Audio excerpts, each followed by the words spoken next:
about 5 seconds. Mm-hmm. Oh, wow. That went live quick.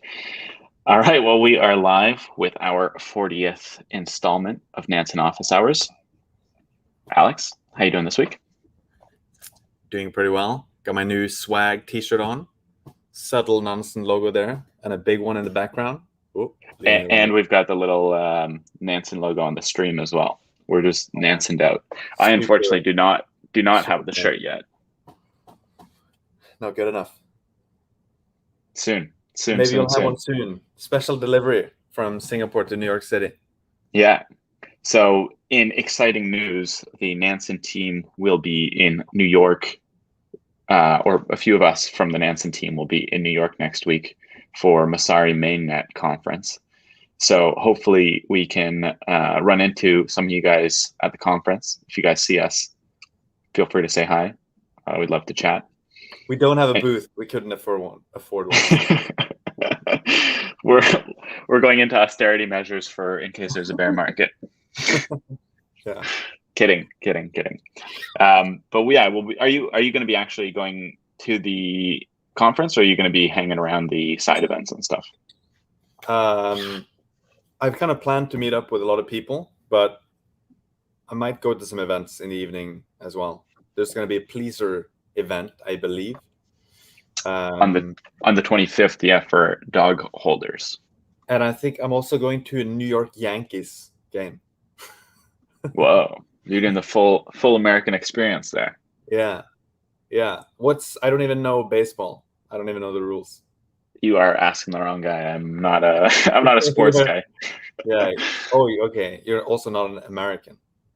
I'm Canadian and U.S. dual citizen. Ah, okay. Well, permanent resident in the U.S. Okay, cool. Although right now I'm still in Toronto. I'm back in Toronto for a little bit. Nice. 5 more days. So how's your week going? My week is good. I don't know. It kind of feels like the market is in a uncertain place. Like it's not like up only. It's also not like down only. Mm-hmm. It's we'll see. It's teasing us. I think what's new this time around is that you don't only have one crypto market. You actually have a lot of different sub markets. You have like the NFT market, you have Bitcoin, you have Ethereum, you have other smart contract platforms or smart contract blockchains, I should say. You have DeFi. Like it feels like not all of these things move in tandem anymore like they used to in the past. Yes, I would agree with that. I think in the past it was just the same group of people bopping around on the different. Each of these like sub pockets of the crypto market were born from the same group of like original. I don't want to say the same group, but like it's like there was Bitcoiners, and then Ethereum was created, but they were first Bitcoiners, and then now there's other chains that have come out, but they're all coming like from that from an initial common place. But then over time, as the community develops and they become more and more independent, then they have legs on their own. And even though the whole market trades in tandem, the community doesn't act in tandem. And so now you have things like Solana, which is really tapping into the broader market independently from Ethereum. Like they are trying to go mainstream independent of Ethereum. That's not a Solana show. I've got zero exposure to Solana. But I'm just saying as like a kind of relevant example because FTX and Solana or whatever, like they're really trying to tap into the mainstream. And they don't really mention Ethereum, to my knowledge. By the way, shout out to Schwal, who has hit 10K followers. 10K, I saw that, yeah. Hopefully he's watching. Is he in the chat? Maybe we can check. Let's see if he is. He hasn't said GM yet.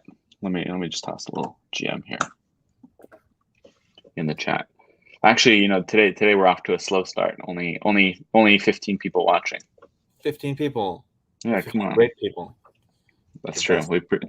We appreciate everyone. All right, well let's dive into today's topics. If this is your first Nansen office hours that you're attending, this is an hour-long conversation between Alex and myself where we shoot the shit and dive into dashboards, try and find some interesting things on chain. If you have any questions throughout the session, feel free to mention it in the chat and we'll try and get to it throughout the session.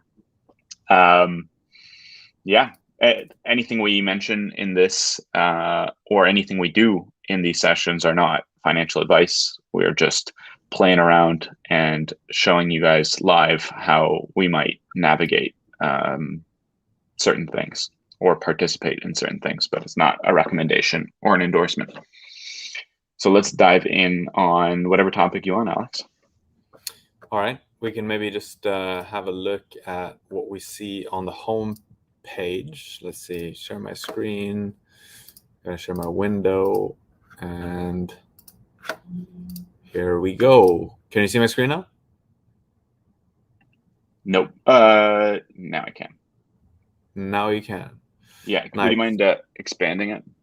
Oh yeah. So I think I have to actually shrink it then. Other way. Really? Okay. Like this? Perfect. Nice.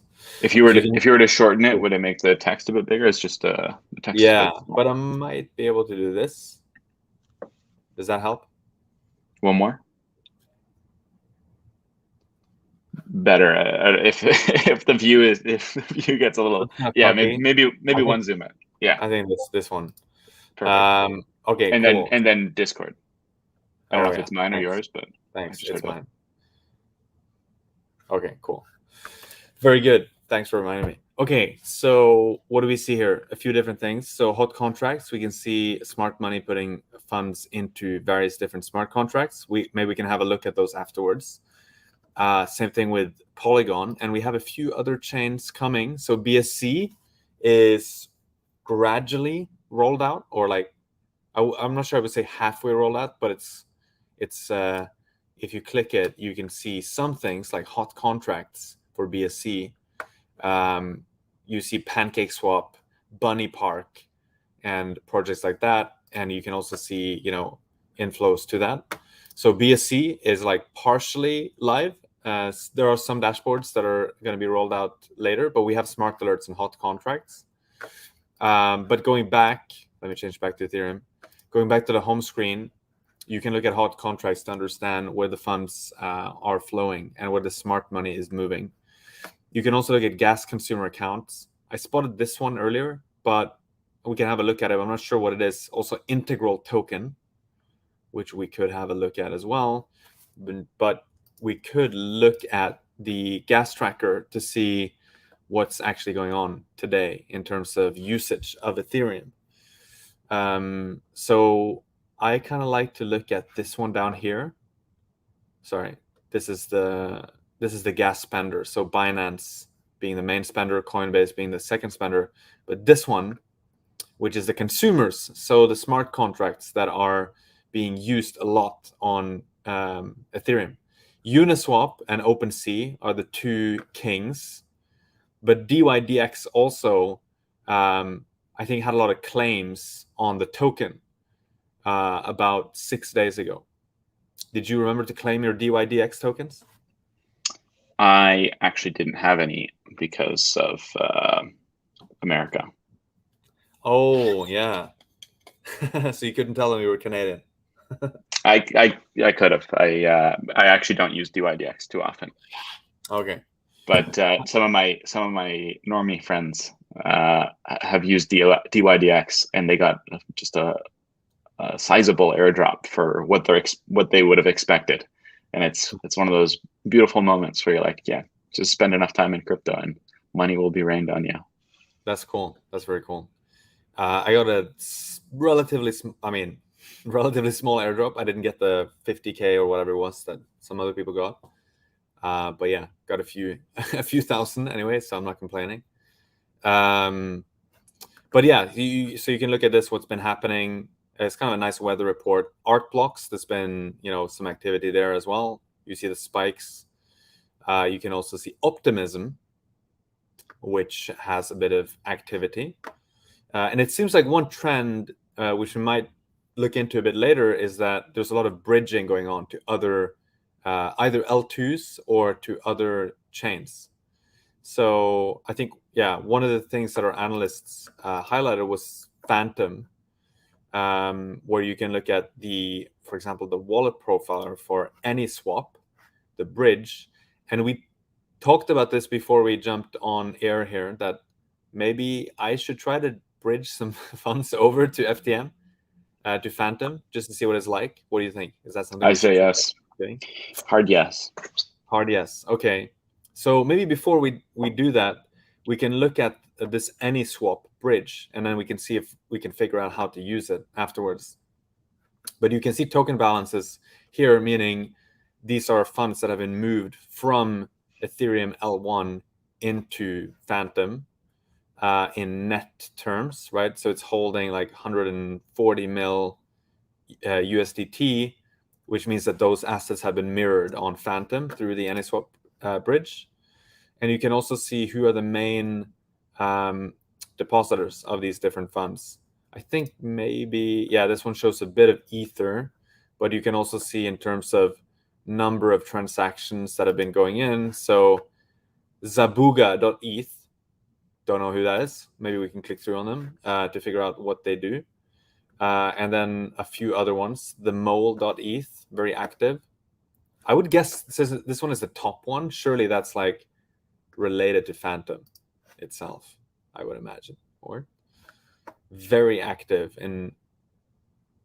very active since about April, May in activity. Holds a bit of Phantom. Interesting. Actually, I want to check the labels they have. So Sabuga, Elite Dex Trader, High Activity, Gas Price Spender. And looks like they've been using 1inch, Uniswap, Binance, and Wrapped Ether a fair amount. And who do they get funds from? Few different ones. Yeah, this is just to get an idea of like who is the top depositor in terms of number of token transactions to Phantom through the AnySwap. One quick note here while you've got it pulled up, if anyone from our team is watching, a really helpful feature here would be, since you can sort by volume in on ETH, it'd also be helpful to be able to select a custom token and select volume in by that, or volume in and volume out by a custom token. Yeah, so that's a great feature request. I think also the workaround for it right now would be, whatever token you're interested in, maybe USDC. You can click on this, and then that's going to take you to wallet profiler for token, and that's going to show you, the USDC. It's kind of interesting how it's been swinging. So in May, there was a lot of traction, and then it kind of died down, and it came back in July, down again, and now it's been pumping again. So this is probably a decent proxy for like how much people are using Phantom, I would imagine. Look at that. Andre Cronje is the second biggest entity putting USDC in here. And you can look at the individual transactions. You can see that there's more than 5,000 addresses that have moved USDC into this bridge. You could even click down, drill down on this one, and you can see the top depositors of USDC into the Phantom bridge. There you go. First, Wi-Fi Farmer, one of the top depositors of USDC into Phantom, but you see a bunch of other ones as well. Bear.eth. Lots of behavioral tags here. Dumpsite.eth. Arshan. I think I talked to someone about this. It's like a marketplace or something for NFTs. On Phantom, I think. Yeah, so this is pretty cool. Like you can get a sense of you can get a sense of what people are doing. Sorry, I'm getting some. Can you see this on your screen or no? I'm getting some like Mac alerts about I need to quit some applications. Are you the kind of guy who has just a ton of tabs open? Oh, you're muted now. You're muted now, Alex.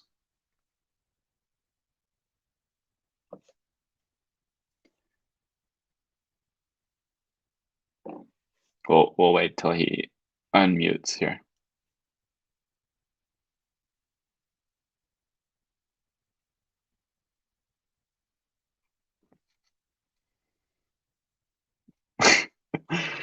All right.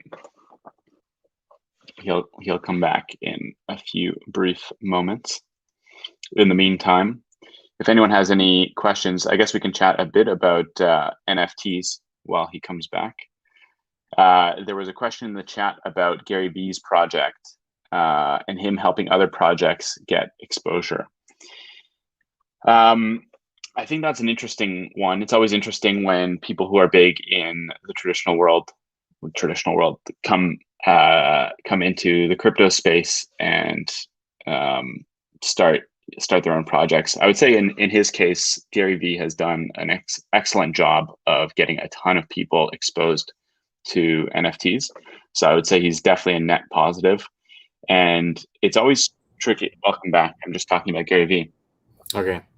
It's always tricky to, I guess, parse the signal from the noise with like influencers like that when they're covering a bunch of different stuff. But there was a really interesting thread on Twitter yesterday, which is probably worth checking out, where someone basically asked for a vibe check on Gary Vee, and a lot of people were commenting and giving sort of off the cuff answers and saying things like, oh, he's just shilling, he's just doing this and this, he seems like a self-promoter. And he was actually in the comments giving responses, and I respected that. And so I would say, long story short, my answer on Gary Vee is I think he's done a great job of promoting the space, and I don't think he's a negative person in the space. Did you get hacked? Was this like Yes, my Ian Bellina moment. Yeah. No, my Chrome just crashed. It just said I was using too much memory or something. Interesting. Not seen that before. Where were we? So let me dive back in. Let's see. I think we were going deep down into some phantom rabbit hole. Let's see. Well, while you pull that up, there's another question in the chat here. NFT wrecked already, or we still have chance to moon? Oh, maybe good time to show some new features, because we have this Bluechip Index now. Let's do it. Which might give us a sense of the market, at least right now. Oh, it's changed. Cool. I haven't seen this. This is pretty cool. It's like a breakdown of the volume. Okay, so NFTs wrecked. Well, let me briefly explain what we're looking at. So Nansen Bluechip Index. The idea here is to have 20 NFT collections that we include on a quarterly basis. And we, every quarter we'll rotate which 20 NFT collections are in this index. And we can do some aggregate stats on it. So we can look at volume, trading volume for those 20 in aggregate. We can also look at the market cap for those. And then you could look at volume, breaking it down for the top collections like Bored Ape, Art Blocks, and CryptoPunks, and then putting the other ones together. I think this is in the last 24 hours. Yeah, it says up here. And then you have the gainers and the losers in average price. And you can also see the breakdown here of over 7 days. Here are the 20. So, if you wanted to find out, is Pudgy a part of the 20? Yes, it is. But it's based purely on quantitative metrics. And unfortunately, I don't have those quantitative metrics in front of me right now, but it's things like how many transactions have been made, what's the market cap. As you can see, it's sorted by market cap here by default, which is also what you see here on the left. I'm not sure why we have that twice.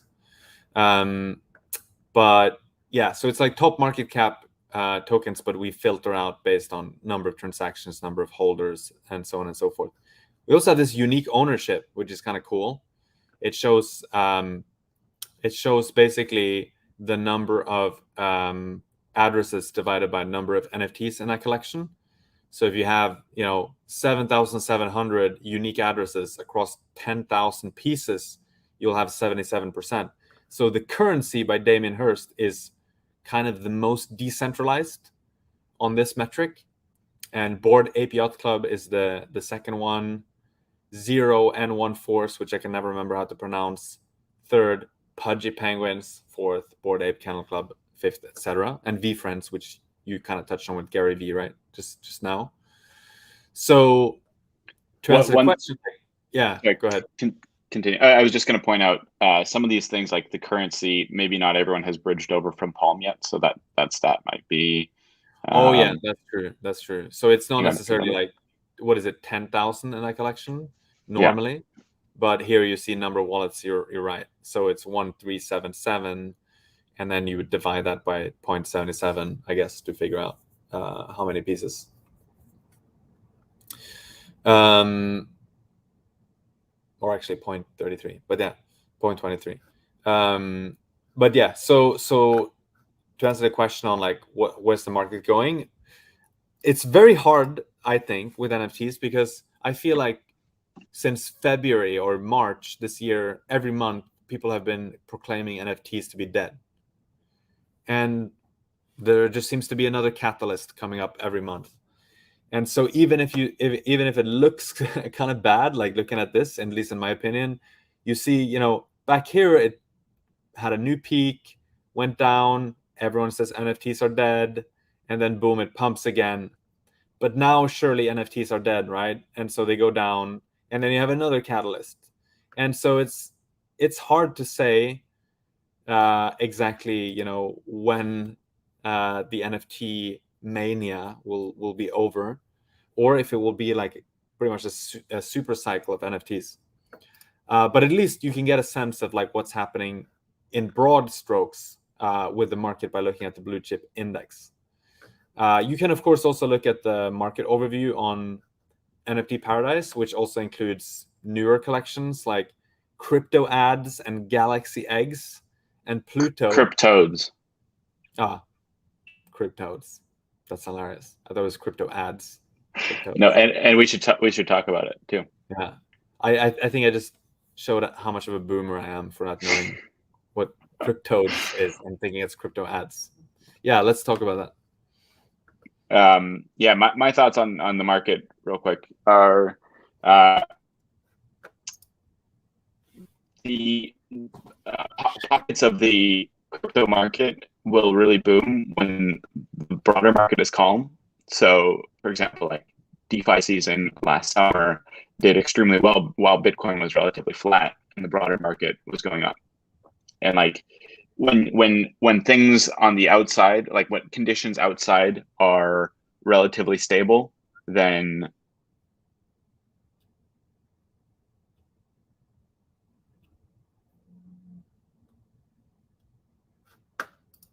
cut out, or did you? I think I lost you at least. Oh, I'm back. Okay. Yeah, I mean, things like NFTs have gone up, but we haven't really seen like a huge like major market correction. Like we did see a couple days where people were dumping their bags because like there was uncertainty. We haven't really seen a major correction, and we don't know what'll happen with NFTs then. So you got to think like if the whole market dumps for whatever reason, like will these JPEGs still maintain value? And I still have a ton of NFTs, so I'm pretty exposed. So I'm still taking the risk, but at the same time, I recognize like if the broader market goes down, this could be game over for not the industry, and certainly not like NFTs as a concept, but like the price. It could be game over for the price as people like, if the market crashes and people are like, where am I going to get money from? I think one of the first things that they would consider fire selling is JPEGs, and that's just my opinion. I can't say for sure if that's fact. Yeah. The thing is, you can't really easily fire sell JPEGs though. Well, that's why you have to fire sell it as opposed to selling it rationally. Like you sell it below floor. Yeah. Okay, let's dig in on CrypToadz real quick here. All right, I think I drilled down here. One thing, so there's a question specifically here. It says, I'm interested in buying a CrypToadz. Can you walk me through where to look and get data to evaluate? I'm a new subscriber to Nansen. Thanks. Cool. Nice. Welcome, Mac. We're happy to have you. So I actually just went through this process yesterday because I scooped some CrypToadz a bit too late. Unfortunately, I missed the mint. Do you want to share your screen? Like, if you want to talk us through like how you did it? Yeah, I can. Okay, let's do that. Stop screen share. Share screen.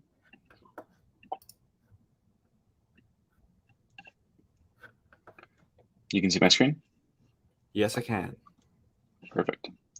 So let's pull up OpenSea here. And this is my little pudgy penguin.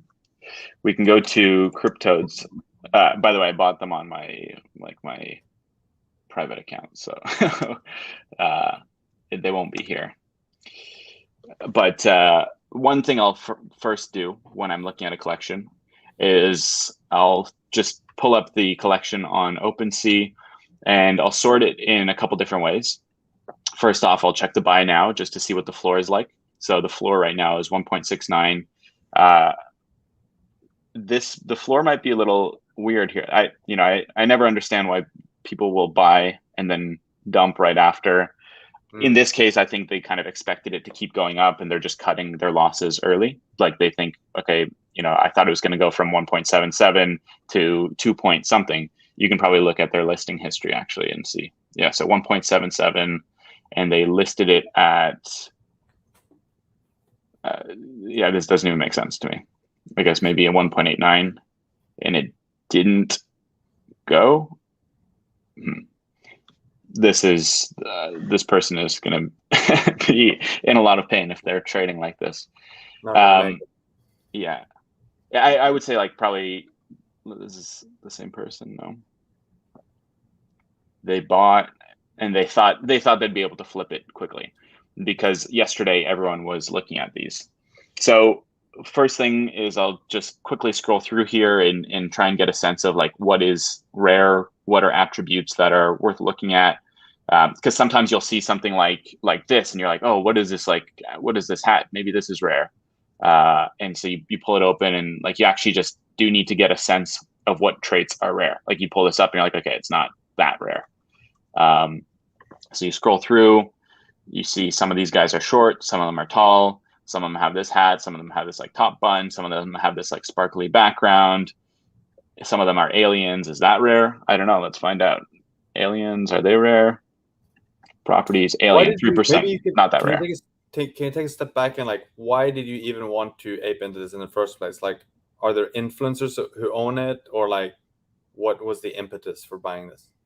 Yeah, there's a few things. One is influencers, certainly on Twitter. Like a lot of people have swapped their profile picture over to a CrypToad, which is always notable.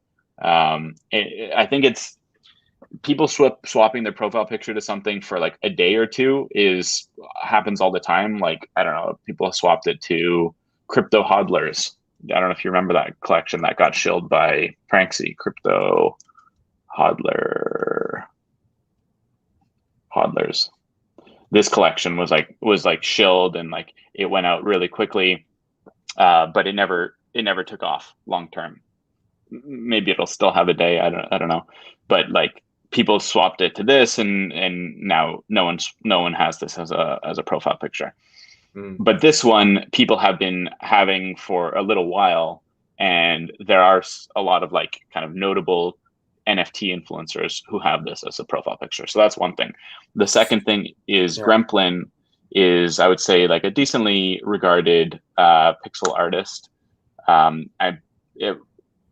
Don't quote me on this, but I'm pretty sure he did the art for Nouns as well. So nouns.wtf, which is a really interesting project where they sell a noun. There's a new like generated noun that gets created every day. And by owning one of these, you get an ownership stake in the DAO as a whole. So the DAO has like almost 6K in ETH. You would have if you won this bid, you would have 1/42th of the voting power in this DAO. And so he did this art, and then this is a very popular project. I mean, 6K ETH is quite a bit. And so then he did this project as well. So how many people own CrypToadz? Is it like a big community, or? Let's find out on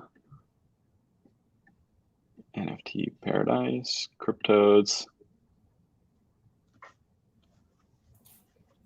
So there's around 7K. I want to say there's 7.7, but maybe I'm wrong about that. How many people own them? Unique addresses, 3,000. Yeah, almost 3,000. Okay. Okay. Does that answer the questions of? Yeah. But I'm still wondering if there are any specific, like, wouldn't you want to check like breakdown or something to see who are the top holders of this? Like, is it Pranksy, or is it, who are the top guys owning this NFT? Well, so here we see nouns.eth. So I guess, there's that connection again with the nouns DAO. Who else? This is a wallet that owns a bunch of wild white hair ones. Does this pull up in there? So maybe you can just kind of explain what you're doing for this person who is like new to using Nansen. Well, so yeah. So over time, as you like see these addresses more and more, you recognize like kind of smart money. Even if we don't necessarily have it labeled, you start to recognize people who have done pretty well. So this is a wallet that I recognize that has done quite well. And when I looked in on it, they had bought a bunch of wild white hair ones. And if you follow like the CryptoPunk community, wild white hair is a desirable trait. And so they kind of cornered the market on wild white hair CrypToadz. You can see their address here. What's the best way to see this? I guess it'd be going on OpenSea and then pulling up their account. Out of respect, I won't dig too deep on their wallet. But yeah, is that clear? I don't know. I mean, for me, as I poke through a lot of this stuff, it's kind of like I've done it so many times that I don't really think about like what is worth digging into deeper. Yeah, it makes sense. So maybe one thing we can show as well is like, are people still buying these for the first time? Like if you scroll up to the top table and then sort by first in on this one. So these are people who are buying these for the first time within the last few hours, right? Yes. So this is definitely a useful feed, and it's worth kind of checking this. The other place to check for something like this, and this is all part of the process after you've kind of looked through here, gotten a sense of what attributes are rare, I would also go to activity. And whenever anything is being shilled on Twitter, and you're like, oh, are people actually buying into this? It's always worth pulling this up and seeing like, okay, what is the sales activity like? And so here we see like, okay, in the last hour, there's actually still some sales. There's 1, 2, 3, 4, 5 sales in the last hour. That is a lot smaller than what it was yesterday when I was looking at this. And it was like maybe like 10, 20 in an hour. But there is still some buying. The other thing to look at would be listings, and you can kind of see how much people are listing. And here you see like a ton of listings. So that's also something to think about. Like, if everyone is listing their stuff, the market gets saturated pretty quickly. If the amount of listings outpaces the amount of buying, then the floor will start going back down as people are like trying to get deals. So that's kind of like the initial stuff. Then it also is helpful to look at rarity tools. And they've got this thing called Explore Traits, where you can kind of see some different stuff. So you can see like a rarity count. So There's 82 with just a single attribute. So maybe that's something we want to look into. There's 105 with 7 attributes. And like that, the floor is higher here. 4.451 is higher than what we saw the actual floor to be at like 1.69. So maybe that's valuable. 2 attributes also, like, so these guys look kind of plain. These are just like vanilla CrypToadz. Maybe that's valuable. And then you see here, like the rest of these are just floor. So this is mid tier. This is top tier. Other things I would look at is I would kind of poke through here and see, these are all the rare ones. These are all like one of ones that got made custom. These, yeah, you kind of just poke through here for a few pages. You see things like, I think there's like vampires. The idea is like, before you buy anything, you should just get a good sense of what's going on and understand the market. And then at the end of the day, 9 times out of 10, so yeah, so here are the vampires. 9 times out of 10, you're probably just going to buy a floor one, which is totally okay. Because the floor ones are the most liquid. And if you're just trying to like play the market, always play the floor or the top 1%.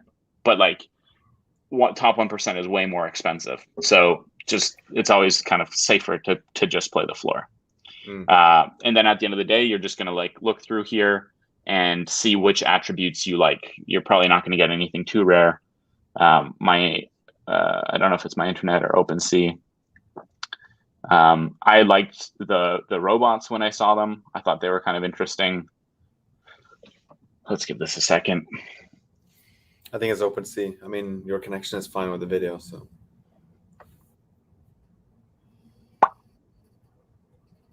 All right. Well, anyways, thank you, OpenSea. That would be kind of my process, is just to round this out.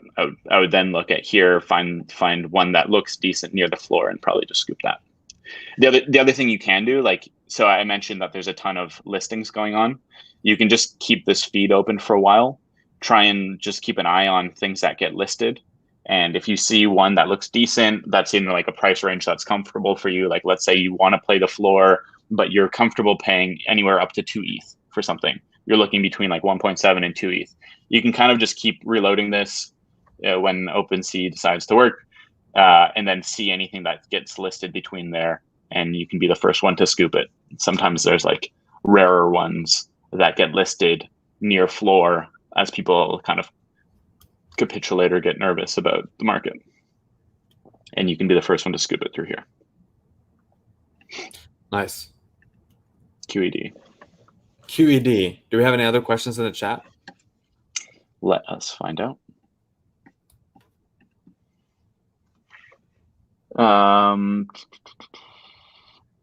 Is there an aggregated view to understand the correlation between different tokens / NFTs? For example, I would like to know what other tokens / NFTs the top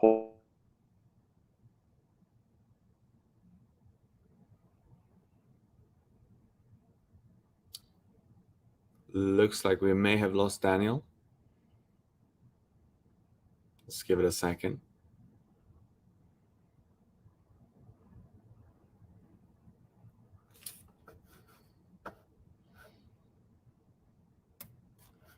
Let's see if he's coming back. If not, I'm going to have to check the chat myself. Okay, I want to take over here.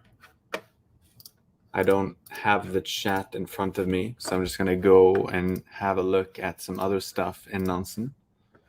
Let's see. Having a bit of technical issues today. Okay, what else is going on here? I think I would look at smart money because I'm curious to see what's happening with different tokens. Down here, you can see smart money token inflow and smart money token outflow, which indicates that the smart money addresses that we curate are getting inflow of assets. So basically buying Aave, Keeper, Aave, Wrap Bitcoin, NFTX, GRT, and so on. And they're either buying or receiving these tokens. And they're either selling or sending out 1-inch Marsh B DPI, torn, B dig, etc. And so we could click on these ones, and you would get drill down on token flows. Or you could also go to the smart money tab and see, what's actually happening with the smart money addresses. For example, you have Alameda, which has this very active market making wallet, scooping up some Eden tokens, it looks like. So, that's something we could look into a bit more. You can also look at transactions here. You see 3 arrows sending pretty large amount of Ether to a Binance deposit wallet there, which you can also drill down and look at Etherscan, and you see 3.6 mil sent to a Binance wallet. Interesting. And you can look at token holdings. So you can see which tokens are being held by this aggregate smart money segment. It looks like Compound, or rather C-Comp, is an interesting one, which has a lot of change in it. So positive change. So there's a lot of people who have been receiving C-Comp. Also, X Sushi has a bit of change there in 7-day flow. It's down here. Serum. Well, there's Tether, but Aave Tether, and then a bunch of stable coins, interestingly. So this is something we could drill down on as well. I think I was kind of curious at looking at the Eden one, because that showed up with the Alameda trades here. So I could click on Eden, and then it's going to show me the token god mode for Eden. And it appears that FTX has had a bit of an inflow of Eden tokens in the last few weeks. And it pumped from yesterday to today in number of tokens on FTX. So let me look at notable wallets here. Yeah, you can see Alameda has been receiving a lot of Eden tokens. And I think when we looked at this last, there was also this staking contract or network proxy where you can see Eden holders putting their Eden tokens into this. Although Alameda is still here with almost 1 mil of Eden tokens. So maybe they're just market making this token or something like that. I could drill down on the Eden network proxy contract to see who's depositing Eden tokens into this staking contract. And Defiance Capital is number 3 on this. I think they were that last time we looked at it as well. So I don't own any Eden tokens. I'm not shilling this, so do your own research. But that's one example of how we can go from smart money, spotting Alameda, making transactions with Eden. They were actually, looks like they were buying Eden. Again, they could just be market making it, right? And you can drill your way all the way from seeing that here to looking at the token god mode for Eden, and then trying to understand basically what are people doing with their Eden tokens. So that's one example. Let's see if we can get Daniel back online. I'm back. You're back. Cool. Sorry about that. My internet just fully rug pulled. Yeah, that's okay. Happened to me earlier as well. So yeah, do you want to, I just went into something completely different with smart money and showing how to use that. Do you want to pick it up where you left off? I think we were basically done. It was just at the CrypToadz, right? And just buy the floor, or buy the top one, or buy whatever you like. Buy whatever looks good. I wanted to ask if there are other questions in the chat though that maybe we should. Right. I was reading one, and then the internet died, and my screen was just frozen on my face, like leaned forward. One of the questions in the chat here is there an aggregated view to understand the correlation between different tokens / NFTs? For example, I would like to know what other tokens / NFTs the top holders of token A are holding. Yeah, we don't have this between NFTs. We do have something called the token overlap, where you can plug in 2 different tokens. So let's say, now we're looking at Eden, right? So Eden and some other token. What do you think is another one that's interesting? Alchemist, maybe. Okay. It's interesting. I'm just thinking like Alchemist is looking at, they do like some Flashbot oriented stuff, and Eden is MEV focused. Mm-hmm. So this is going to show a few stats on the overlap between the holders of these two different tokens. They're both pretty niche, so I imagine it's not going to be like a very big overlap. And it might take some time to load this. But this is called token overlap, and you can find it in the diligence and then token overlap. It looks like there's one that has a decent balance on both. That's curious. It's this guy here, this Elite Dex Trader. Maybe we should look at that address. Why do they have both? If I click on this, it's going to take me to the wallet profiler. Also has a lot of Ren, Sushi, YGG, Visor Finance. This is a pretty curious address. Maybe we want to look at the counter parties for this one. Who's actually interacting with this wallet? So there's a lot of unknown Ether, or Ether coming in from unknown entities. There's some 1inch, there's some wrapped Ether, there's some Uniswap and Polygon. And the tokens they're mostly receiving are other, so that's a pretty broad category. USDC, Ren, wrapped Ether, Sushi, Curve, Perp, UST, XSushi, OMG. I don't know. This kind of sounds a bit like Alameda. Let's see if there's any traces or evidence of like who this address is. There's a lot of known ones. I'd say with the Visor connection, it feels more like, I don't know, just like some individual, like a team lead, like someone who works on a project team or is like deploying projects, and they've just done decently well. They seem to be very active on trading though. Look at all this. Look at all these Uniswap and SushiSwap pools they've been receiving tokens from. But if they're Visor Finance, like maybe this is maybe it's like one of the smart contracts you mean. It's not a smart contract though. Well, I just mean like maybe it's someone from that team who is like highly adept at deploying contracts, because Visor is for Uniswap v3 position management, right? Automated position management or something. So it deployed this Visor contract. Yeah, maybe you're right. They have like a pretty broad range of tokens here at least. So yeah, maybe you're right actually. Is there on just going back to that wallet or token overlap, could you not put in the token address for the project? Like if like we were looking at CrypToadz earlier, could you put in CrypToadz and CryptoPunks as like the token addresses? I think it might cause some like strange results, but we can have a look. So maybe we should choose something that's more common. So I don't know, USDC or something, and then let's try. I don't know if this is actually going to work. Okay, CrypToadz is being loaded here, but the thing is, it's going to treat this as like token balances when they're not actually, or when you make a transaction, you will see the ID of the NFT, and it's going to think that that's the value of the token, I think. So it might get a little bit screwy because it wasn't really built for this. And actually, it looks like maybe it's not even going to work at all, but we'll find out soon. There's no like overlap. Yeah, no, it doesn't look like it works.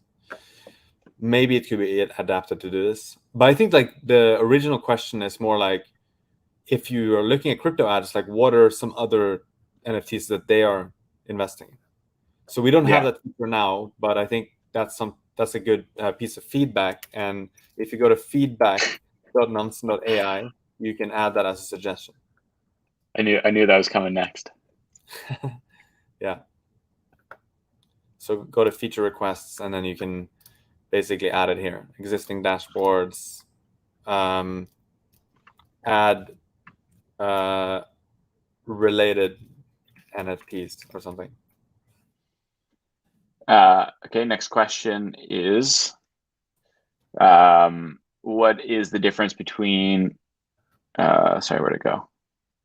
I have it up here. Basically, it's like, is there a legend for different wallet labels or a glossary. Oh, yeah. You can go to docs.nansen.ai and you should be able to get up a list of, or if you click here, wallet labels, emojis, what do they mean?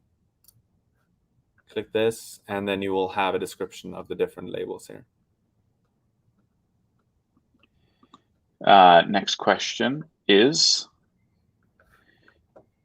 do you have a separation for coin smart money and NFT smart money? I saw a lot of smart money that are not that good at NFTs. I would agree. We've talked about this before. Yeah. Yeah. I don't know if you want to comment.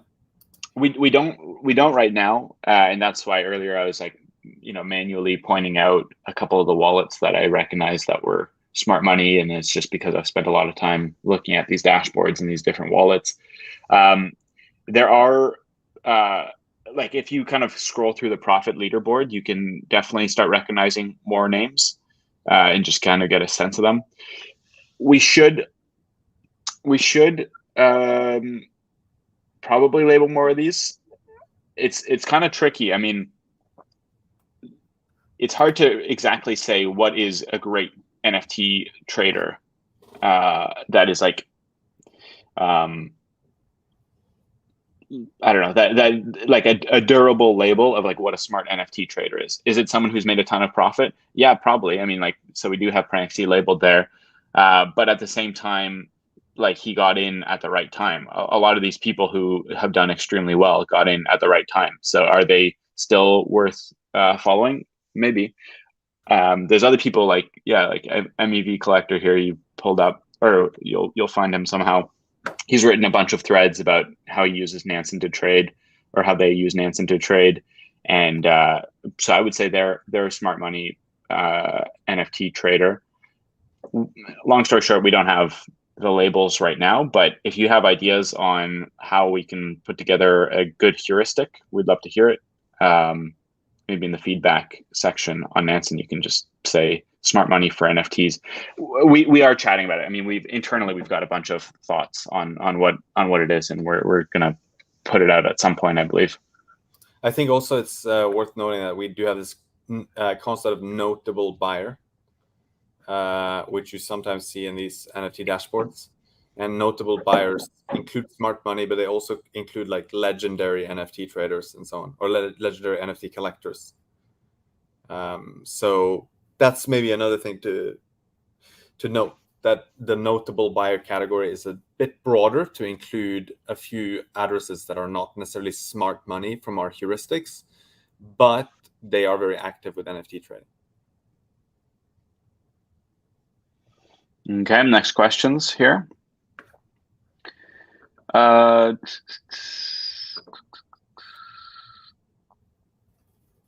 Any plans to add support for Cosmos chains? Now that IBC exists, it would be interesting to track that ecosystem on Nansen. Yeah, we do have a list of chains that we prioritize in terms of rolling out. Cosmos is not something we've looked very closely at, so I don't expect us to add support for it soon. If you want to see that happen, again, I would go to feedback.nansen.ai.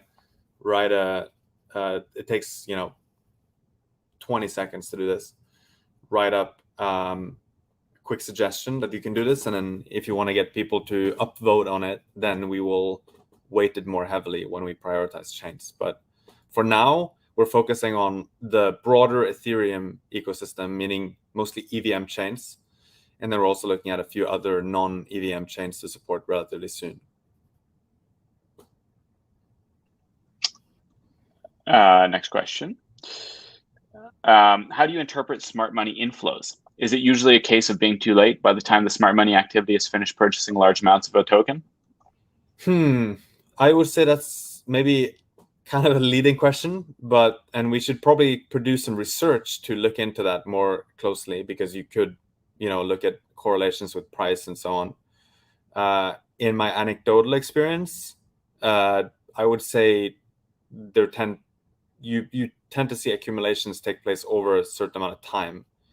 But so if many of these tokens are actually not that liquid. So if you're a smart money address trying to pick up a fair chunk, you might actually spread that out across several days. So I don't think it's necessarily too late. Of course, it could be too late sometimes if they're acting on specific news that they have access to before the broader market. But I think it's certainly worth paying attention to. And the key thing is just to not blindly ape after whatever you see there. You should try to think of it as like surfacing some signal, and then you can investigate it a bit more after that.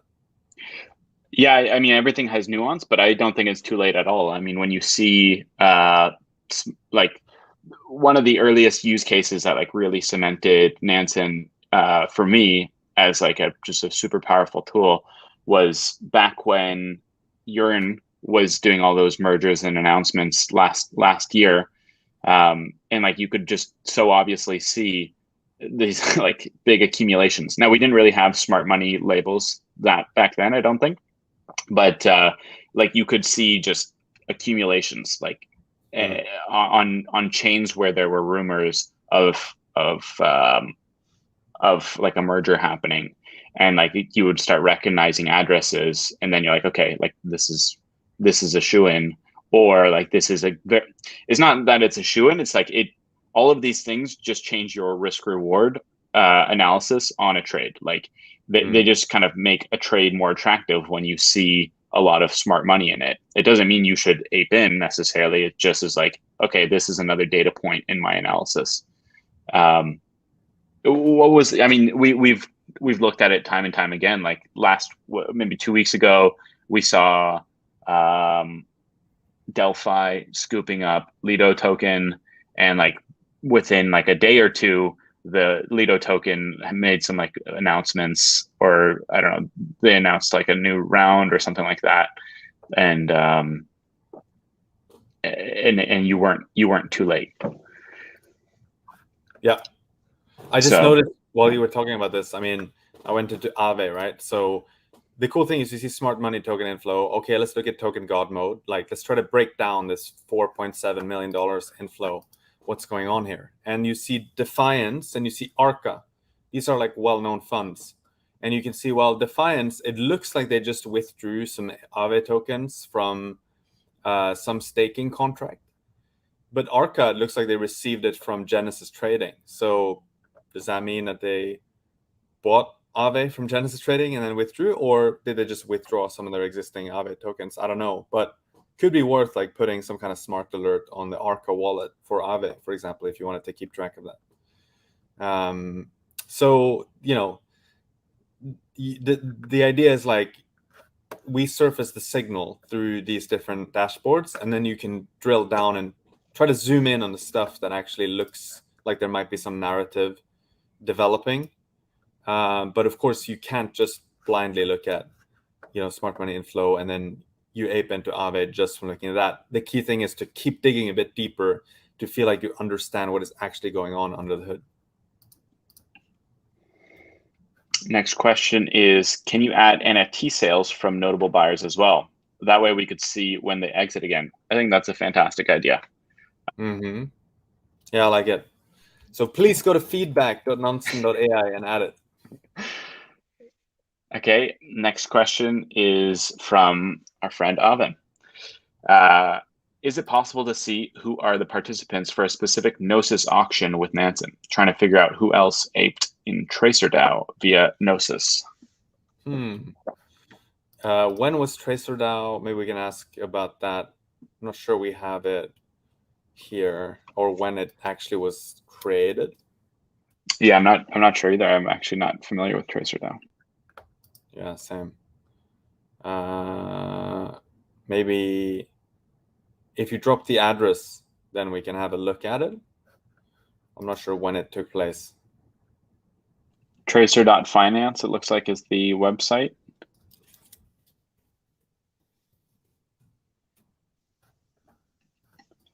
And they have a GitHub here. Let's see if we can find any.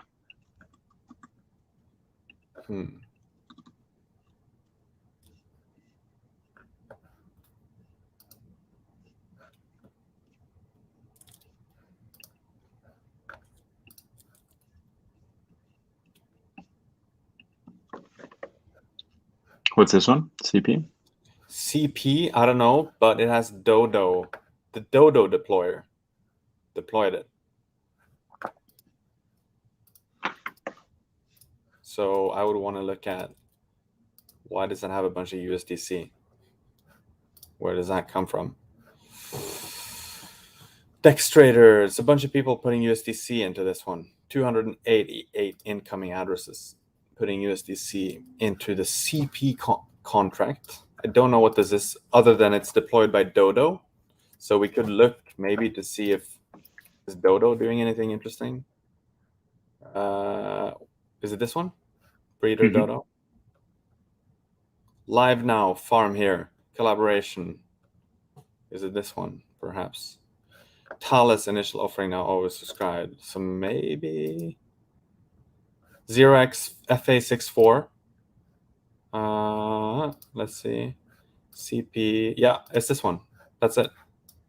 So that's why, you know, sometimes if it's not super well labeled, you can still figure out, hey, you know, we just saw that it was deployed by Dodo. Okay, cool. We go to counterparties.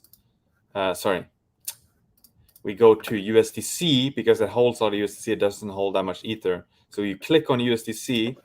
That takes you to the USDC profiler for it.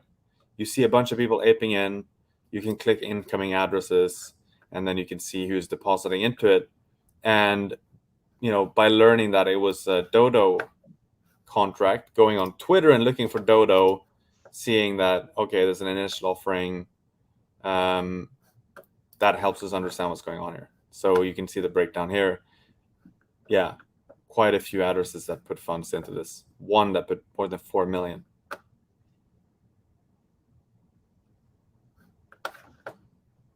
Nice. First in 6 minutes ago. So people are still aping this one. What is this, Thales? I guess Thales is like an initial offering, and it's happening on Dodo. Crowd pooling on Dodo happening right now for the late bloomers. So you're not early on this one in particular. But now I know that this exists because it's there in the data. So here we go.